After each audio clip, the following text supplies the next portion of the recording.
Consider supporting the channel on Patreon, becoming a channel member, or purchasing some merch on my Teespring store today. Hey guys, it's RodimusPrimal. I am back with another video, and today I have a special guest, and that is none other than the talented showrunner for the new For Cybertron Trilogy, and that is FJ De Santo. So how are you doing there?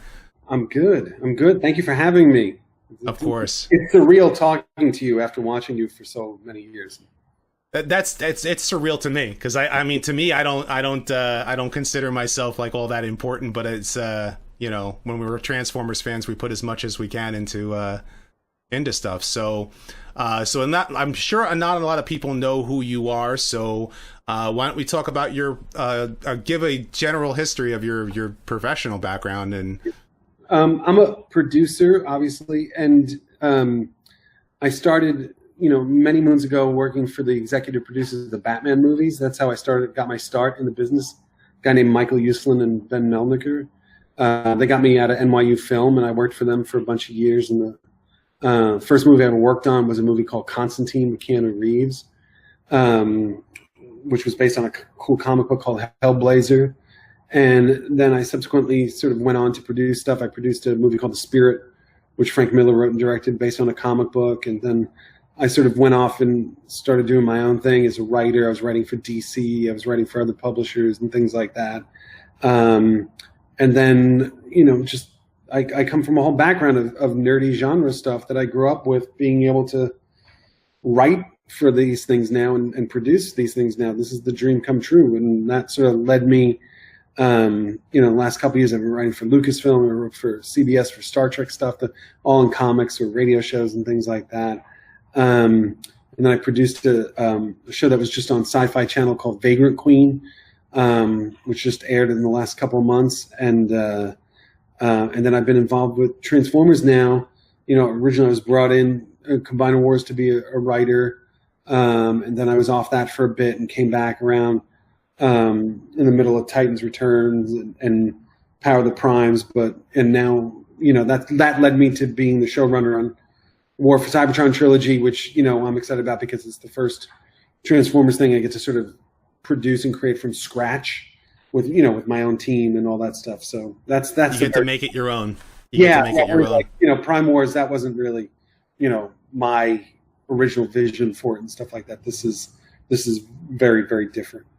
Okay, so of course Transformers fans always are like everybody's under a microscope, you know, because like we Transformers fans, like we look at every little thing. And so how what is your history, I guess, with the brand? How did you, like, not just professionally now, because like obviously you started with Prime Wars, but what was your introduction to Transformers and what made you fall in love with it? Well, you know, I'm the right age, you know, for right when G1 happens, you know, so it's one of those things that when you see it, it automatically sort of imprints itself in your brain and your DNA for the rest of your life. And you know, I loved G1 as a kid, and I just remember buying the toys and being blown away that toys could do this. You know, like you remember that sort of, like, I don't know, maybe your first time you ever transform something and you figure it out, and it's like, oh my God, this is amazing. And then I think for me, the real sort of exclamation point of my fandom was the '86 movie, which it is for a lot of people. But I was a big anime fanatic. I still am. So it's a lot of fun doing this in the current show in Japan. But I loved the style of the animation, and especially the '86 movie and sort of the insane designs, especially when you get to Unicron and things like that. And I was also, you know, I grew up an Asian film fanatic, like Jackie Chan movies, et cetera. I mean, you're from the East Coast, so you know, like I used to sneak from Long Island into Chinatown to watch movies, but also that got me into tape trading and things like that. So I was acutely aware of what Takara Tomy was doing and sort of found stuff on Canal Street. Yeah, my whole childhood is and you know, buying knockoffs and things like that also. Mm-hmm. But I found myself getting involved in tape trading with like kids in Japan and stuff like that, and you'd be aware of, you know, like, hey, there was almost like this whole different world of what Takara Tomy was doing, and I had a romantic vision of the Japanese stuff in particular. especially later, like, hear about Victory and Headmaster's like, what is that? And Yeah. eventually the fun part of sort of growing up with it as things become, the world becomes more connected. It's like, now I can get all those things and all the Masterpiece books and things like that. So that's sort of my world of Transformers. And, as I kept going, like into Beast Wars and stuff like that, I always had a casual interest in it, but not like G1, which is sort of like, the mythology, the starting point and the world I like to mentally inhabit when it comes to Transformers. That's pretty much what a lot of old school fans like inhabit.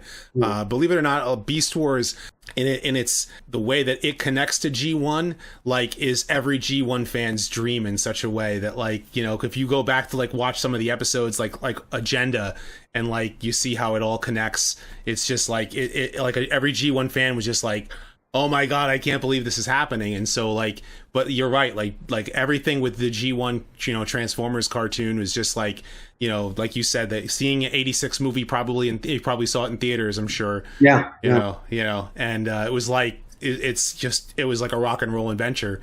Now taking that love of Transformers and now applying it to something like the, obviously you had gotten your start with the Prime Wars trilogy, and then obviously now you're creating an entire new world, I guess you could say, with the War for Cybertron trilogy. How did that evolve over time, and like what led you to, obviously you said Hasbro, approached you with War for Cybertron, but Prime Wars, like, how did you get involved, starting with that? Or is it just basically you were writing for something and then asked?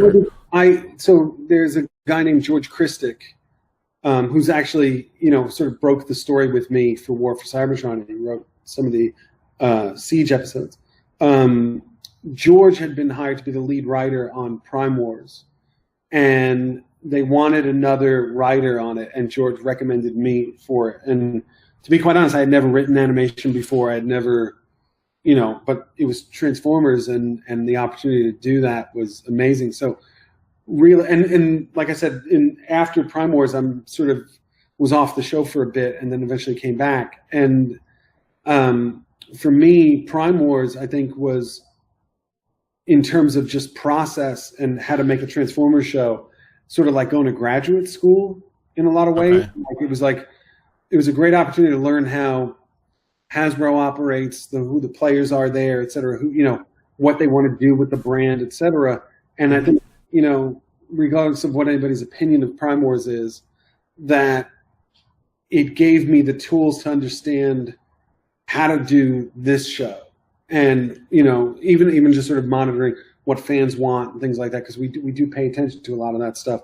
But also Hasbro does too. So, what Prime Wars did a great job was sort of giving us the stage, sort of the boost to sort of do War for Cybertron, because I think all sides, meaning both myself, my team, and Hasbro, and subsequently Machinima / Rooster Teeth, because that sort of evolves during all this.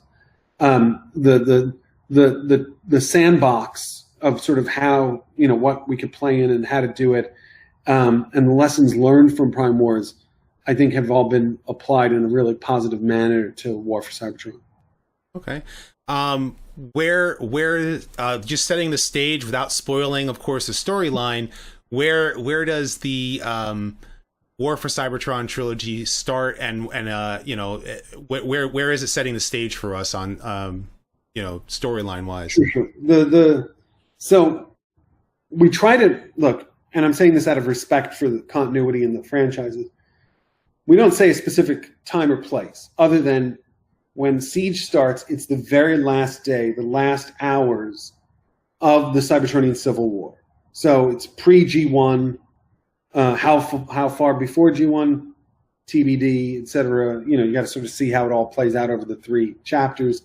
But when we pick up, we're right at that last sort of stand, that it's really the last stand of the Autobots when it picks up. The Decepticons have basically are like 98% fully conquered Cybertron, and by the way, at great expense. It's Cybertron is a mess. It's it's war torn. Imagine it's Europe in World War II. That was sort of the template for it. And that's sort of where we pick up at this moment where the Autobots are sort of a very desperate, backs up against the corner position, backs up against a wall, I should say. They're cornered, desperate, and do things that, of course, the Autobots are always going to go to their last dying moment. So, we get to see sort of how they tackle these last moments of the war. With as far as the design for the animation and the stuff and such, it seems that it follows the toys like almost to a T. Yeah. Now you decided to go obviously with a different animation studio than they did with Prime Wars. So tell me about the animation and bringing those characters to life. Sure. Well, I had a relationship with Polygon Pictures in Japan, and just on a professional sort of friendship level for years. And, and they had done shows like Clone Wars and Star Wars Rebels and the Godzilla movies but had done, things like Robots in Disguise and Prime. So that they had a relationship with Hasbro, and they also, by the way, are gigantic fans of the franchise. So, for us was, how do we align as close to the toys as possible? And I say that not to be like a corporate Hasbro way. I mean that in a way where my dream is a kid watches this show like I watched G1 and falls in love with a character, whether it be Wheeljack, Ratchet, Optimus, Megatron, anybody, and sort of seeks out the toy and gets what they saw in the show, and is able to, have that experience. And I say that as a fan, as a collector for years of Star Wars, Transformers, G.I. Joe, all the, you wanted that moment. You want to remember that moment that you saw on the show. So one thing we were able to do, which we didn't have this ability on Prime Wars, as far as I know, was, Hasbro has the digital data for the models of the toys. So we decided really early on that let's use that to base our character models off of. Let's make it accurate to the toys as best we can. Obviously, things change to get the movement of, on screen and things like that. But let's be as respectful to the toys as possible. I know some people sit there and go, well, it's got the kibble and blah, blah, blah. I get that. I understand that concern. But on the flip side, it's based on the experience of wanting somebody to love it on screen and go buy the toy. And again, it's not a commercial for toys by any stretch of the imagination, but it's trying to embrace that fanboy and girl spirit. And so Hasbro was really good in terms of giving us that information. And again, we're sort of ahead of Earthrise and well, they've announced Kingdom now. I can call it Kingdom. So we were able to get a lot of that material for the Siege characters and make the transformations accurate, etc. Because we wanted to be authentic to the brand. I mean, it's really that simple. With this storyline, as you guys were bringing this together and trying to set the foundations, it appears to be a darker take on Transformers. Looking at all the trailers, it seems to be this darker world of the Transformers, instead of being the bright, I guess you could say the bright, colorful of G1, or even the very whimsical animated, or maybe something like as fun as Cyberverse.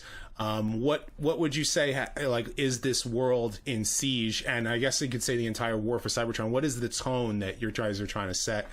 Good question. And there's sort of multiple layers to this. I think the interpretation that it's dark is, it's a visual thing simply based on the fact that we're on a planet that's been ravaged by war. Taking that, I would say the tone of the entire thing is more in line with a Marvel movie or Star Wars, etc. There's a fun, adventurous spirit to it. And again, I think people get that as it keeps going. And to me, like I said, it's the low point of the war. So to me, and this isn't really a spoiler, but there's only one way but up with this in terms of the adventure and the fun of it. And I think, like I said, as it keeps going, you'll see more of that. And the one thing I would point out is, I would say almost every shot in the show has some form of color in it. And that was intentional. There's always a piece of neon somewhere in the background, et cetera. And there's there for two reasons. Is one, I wanted to convey a sense of what Cybertron was before this, because eventually when we get to G1, it's that, to me, it's the rebuilt city that we know and all that stuff. And also, we were really sort of inspired by what we had seen in the beginning of Bumblebee. We watched that quite a bit. Okay. You know, in terms of tone and how, especially how the characters move and things like that. That was something we watched quite a bit, and so we were sort of looking at it from a lighting point of view, et cetera, in a very similar way.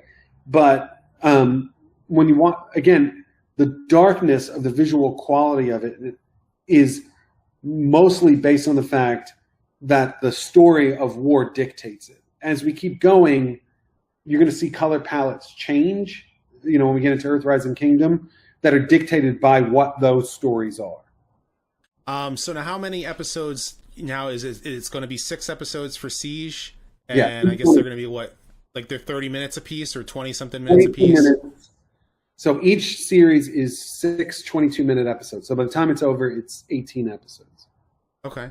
So at the end of it, it's going to be like the length of 3 movies. You know, 3 movies basically. So it's like stretching out, you know, I would say like, yeah, three adventure stories in a way. Now does it is the way that Siege ends, and without spoiling anything, does it feel like it's like one complete story that needs the second part to continue, or is it more so where like in other words, if someone only watched the first 6 episodes, are they going to feel like they're missing something if they or they're going to need to binge all of it and just want to, like, just us Transformers fans, we're going to be loving it. So that's just the way it's going to be.